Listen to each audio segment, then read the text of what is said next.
5 phases de persuasion en fait, que vous pouvez mettre en place dès lundi si vous avez une objection, enfin pour identifier les objections et savoir comment les enlever avant que ça arrive dans un appel de vente. C'est simple. Premier point, tu identifies les principales objections que tu reçois. Ça, je vous ai envoyé le document ce matin, je crois, concernant les objections, etc. que vous pouvez noter. Ça, vous notez les principales ou la principale objection que vous recevez le plus, parce qu'on s'en fiche en fait. Si tu te concentres sur tous tes roleplays que tu fais avec moi sur l'objection « je vais réfléchir » mais que tu l'as jamais, bah, tu es juste en train de perdre ton temps. Donc concentre-toi sur les objections que tu reçois principalement, tu les identifies. Deuxième point, tu te poses la question « comment je peux enlever cette objection dès le début de l'appel ?» Si par exemple, tu as tout le temps l'objection de, je sais pas, tu cibles des entreprises, tu as tout le temps l'objection « il faut que j'en parle à mon associé » ou un truc comme ça. Et bah tu le qualifies avant et tu prends les 2 associés en appel plutôt que faire ton pitch et au final te retrouver dans la merde parce qu'ils ont besoin de réfléchir. Troisième point, comment je peux enlever cette objection sur mon contenu ? Parce que quand tu l'enlèves sur un appel, tu l'enlèves pour une seule personne. Quand tu l'enlèves sur ton contenu, tu l'enlèves peut-être pour des centaines, des 200, 300, 500 personnes. Tu fais pour du one-to-many et c'est beaucoup plus puissant d'enlever des objections sur ton contenu parce que tu touches beaucoup plus de personnes. Donc comment tu peux enlever cette objection sur ton contenu Instagram, sur tes stories Instagram, sur tes challenges, peu importe. Nous, on les casse de partout et principalement sur les challenges. Donc ça, c'est le troisième point. Comment tu peux enlever cette objection sur le contenu ? Tu peux juste répéter la 2, s'il te plaît. Deuxième point, comment tu peux enlever cette objection en début d'appel ?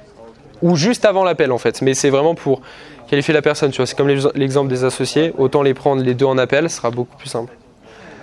C'est comme une personne qui était sur le mentorat, qui voulait prendre absolument un appel avec moi, et je lui ai juste posé la question, est-ce que tu prends des décisions tout seul dans ton entreprise, ou est-ce qu'il y a quelqu'un d'autre qui prend les décisions avec toi ? Il m'a dit non, j'ai un associé. Il m'a dit j'ai un associé, mais au pire faisons l'appel ensemble, et je lui dirai tout. Je lui dis ce sera beaucoup plus simple si on est tous les 2 en appel, au moins vous avez tous les 2 les mêmes infos. Et ils sont venus pendant l'appel et du coup ils ont pu prendre une décision parce qu'ils étaient déjà 2, tu vois. Okay. Parce que c'est comme je vous avais dit déjà en roleplay, c'est que si vous essayez de me closer et que je suis tout seul en appel, j'aurai besoin de réfléchir parce que je prends les décisions avec Maths et Maxence. Enfin si ça concerne notre entreprise, tu vois, par exemple. Ok, donc troisième point, comment je peux enlever cette objection sur mon contenu ? Ça peut être les stories, plein de choses, peu importe le format. Quatrième point, comment je peux identifier les points à valider avant la proposition d'un appel ? Ça veut dire, en gros, de quoi je dois m'assurer avant de proposer un appel de vente à quelqu'un. Moi, les erreurs que je faisais quand je débutais, parce que je voulais tout le temps des appels de vente vu que je démarrais, c'est que dès qu'une personne me disait « j'aimerais que tu m'expliques ce que tu fais et tout », je lui donnais direct mon lien Calendly, tu vois. Je perdais pas de temps en mode « vas-y, boum, réservation d'appel de vente, je suis trop content ». Et donc après, j'avais plein d'objections. Donc c'est beaucoup plus simple d'identifier les points sur lesquels ça bloque généralement sur vos appels de vente pour les mettre avant l'appel de vente. C'est-à-dire qu'une fois que dès que quelqu'un a besoin d'un appel avec toi, tu lui poses des questions avant. J'ai besoin d'en savoir plus sur tes offres, et ben tu poses les questions de qualification qu'il faut par rapport aux objections que tu reçois souvent avant de lui proposer un appel. Plutôt que de faire un appel, de perdre 1 heure de ton temps et que la personne parte en mode non, désolé, je ne prends pas de décision sur l'instant. Et une fois que tu as identifié les points que tu dois valider avant la proposition d'un appel, ce que je te conseille, c'est de jouer régulièrement là-dessus dans ton positionnement, donc dans ton contenu. C'est pour ça que je vous avais donné un exercice pour les personnes qui étaient dans le challenge, c'est de préparer 3 stories avec 3 objections que vous recevez souvent pour l'enlever directement en story. Ça, c'est un truc intéressant. Moi, j'avais cassé l'objection en story, je l'ai mis plusieurs fois. Des personnes pour qui c'est pas le bon moment de rejoindre l'accompagnement. Qui nous disent mais là je suis en plein déménagement, mais juste après mon déménagement ça sera le bon moment. Pareil pour les personnes qui nous disaient je préfère attendre 2-3 mois, comme ça dès que je suis à 100% sur le mentorat, je rejoins et j'aurai plus de résultats. Sauf qu'aujourd'hui il n'y a aucun client qui est dans le mentorat aujourd'hui et qui va faire 4 mois à 100%.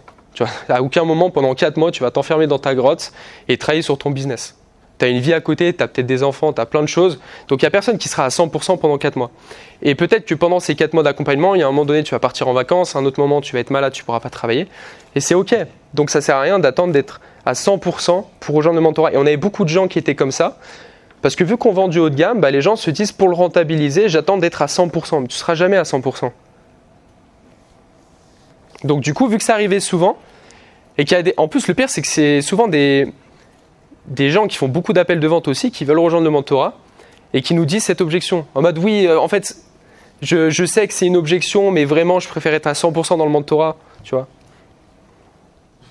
Et c'était souvent des prospects qualifiés, des gens qui font des appels de vente qui nous disaient ça. Et pourquoi ça te permet d'avoir un positionnement plus crédible, quand tu joues dessus? C'est parce qu'en fait, quand tu qualifies un maximum sur les objections, indirectement, tu coaches les gens aussi.